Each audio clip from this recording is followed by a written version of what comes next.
Welcome to my channel. This is the story of how I saved the dragon apocalypse. It all started when I was working at my family's restaurant. My mom makes the best tacos in the whole wide world, so naturally we had to get rid of all the seating, put some speakers on, and start doing drive-through tacos. The grand opening was crazy.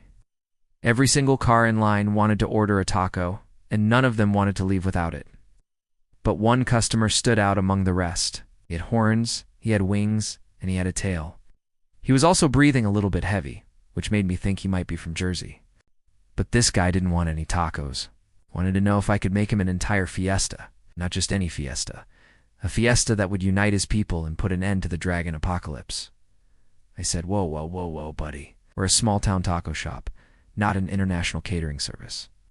And he says, I don't care what your policy is.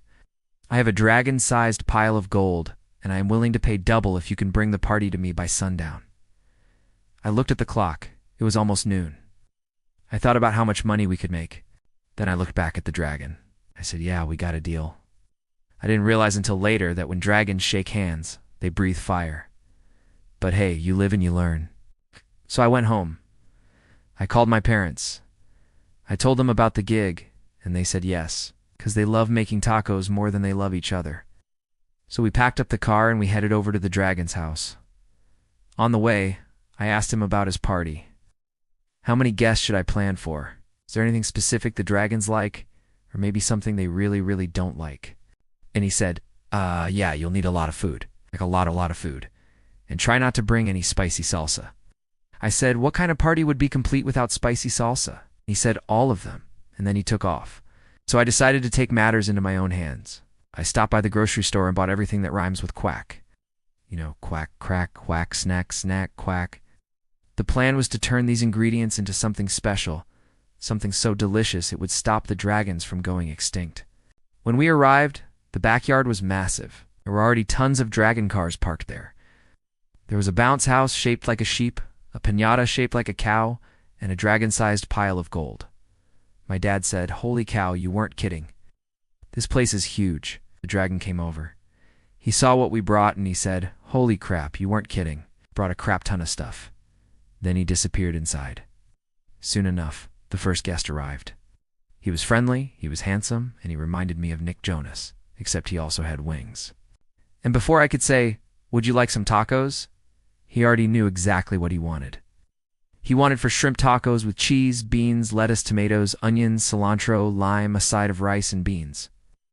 A big tub of our spicy salsa and a refill of our regular salsa, just in case things got too hot. I was getting a little nervous. Could I possibly keep track of all these orders? Would I remember who ordered what? Would I make enough food? Would I die? Then I remembered the secret ingredient. It would make everything better. It would make sense of all the chaos. It would make their day. Music. I turned on my favorite playlist, sang along, and I made tacos. As the party started, dragons kept showing up. One dragon wanted fish tacos. Another one wanted steak. Some wanted carnitas, some wanted al pastor, and I made them all. Even made some dessert tacos with ice cream and sprinkles. They were flying off the counter. Even the dragon who doesn't eat sugar, he ate too. Then it happened. A new dragon showed up. He walked right past me, and he grabbed a handful of spicy salsa and dipped a chip and ate it. Then he grabbed another chip and dipped it in the salsa and ate it again. Then he did it a third time. Then he looked at me and he said, more chips. And I was like, dude, those are our special dragon chips. They come straight from the fiery pits of Mount St. Champy, lightly seasoned with lava salt and deep fried in pools of molten gold. He said, perfect. And he kept grabbing chips and dipping them in salsa and eating them. And he just kept asking for more and more and more. At this point, I was sweating. I was covered in flour. I had pulled something in my shoulder. I hadn't eaten since breakfast. So I found the dragon hood, ordered the fish tacos. I asked him if he'd mind taking over for me. I needed a break. He said, sure thing, pal. Go take a breather. And that's when disaster struck. The dragon accidentally knocked over the table and spilled all the salsa onto the ground. It was a catastrophe. It was a tragedy. It was going to ruin the party. Then the sweetest dragon I'd seen all day approached me. She said, hey, I noticed you seem really stressed. So I brought some backup sauce just in case someone spilled yours. Want to try some? I looked at her. I couldn't believe she actually brought an extra sauce. And it wasn't even spicy. I said, "Thank you so much. It's so sweet of you. It's just been such a long day. You have no idea." She smiled and she said, "No problem. You know what they say, salsa solves everything." And then she winked.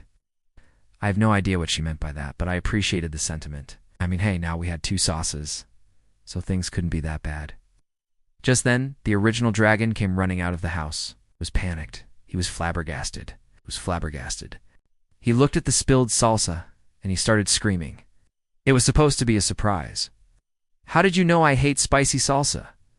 Then he turned to me and he said, "You ruined the surprise. You ruined the party. You ruined everything." And I said, "What are you talking about? Your party was perfect. The music was great. The tacos were amazing. All your friends showed up. I mean, it's literally the greatest party I've ever thrown," said. "I was planning on telling everyone I'd discovered a magical salsa that could calm down dragons, make them chill, and end the dragon apocalypse. And now, it's not a secret anymore. Everything's ruined." I felt awful. I didn't know what to do. I didn't know how to fix it. Then I remembered my dad's words. Whenever something goes wrong, throw more tacos at it. So that's what I did. I made some more tacos, I played some more music, and pretty soon everyone forgot about the salsa, except for that sweet dragon. She kept coming up to me and asking if I was okay. I told her about the dream I'd had about how I wanted to help the dragons. She said, "Well, you did. You brought everyone together today. You made them happy. That's the most important thing." And then she gave me a mysterious package. She said, "Here, take this. It's our secret." And then she flew away. Later that night, after everyone had left, I opened the package. Inside was a jar filled with a green liquid. It looked like slime, smelled like dirt, and tasted like burnt hair. Not to mention it was growing mold. I thought about throwing it away, but then I remembered what the sweet dragon had said. She called it our secret. Did that mean it was supposed to be in the salsa? Was this what made it taste so good? I don't know. But one thing I do know is that sometimes you gotta go with your gut. I took a deep breath. I added the mysterious goo to the remaining salsa, stirred it around, and I took a chip and I dipped it in and I ate it. It tasted like victory. It tasted like a dragon-sized pile of gold. It tasted like saving the world. I couldn't believe how amazing it tasted. It was everything I'd ever dreamed of. The next morning I woke up early. I called my parents. I told them about the amazing flavor we'd discovered, and I said, "We have to open a taco party business just for dragons." They thought it was a great idea. They loved the concept. They loved the creativity, but they also loved the fact that it was another excuse to make tacos. So we spent the day perfecting our recipe, testing out new ingredients, looking for ways to make it even better. And when the sun went down, we opened for business. Our sign said, "Home of the legendary Dragon Chill Pill Taco." The first customers were the same dragon who decrashed my sister's wedding and the dragon who de-ordered the fish tacos. They both ordered the Dragon Chill Pill Taco, and they both loved it. Soon enough, all the dragons from the party showed up. They all wanted to try the legendary Dragon Chill Pill Taco, and then word spread to other dragons nearby. Soon enough, the parking lot was full of dragon cars, and we were selling out of tacos. That's when the sweet dragon showed up. She walked through the line, she placed her order, and then she sat down to wait. When it was her turn, I walked outside to give her her food. She took a bite, her eyes popped wide open, and she said, "Wow, this tastes exactly like the taco sauce from last night." And I said, "Yeah, it's our secret."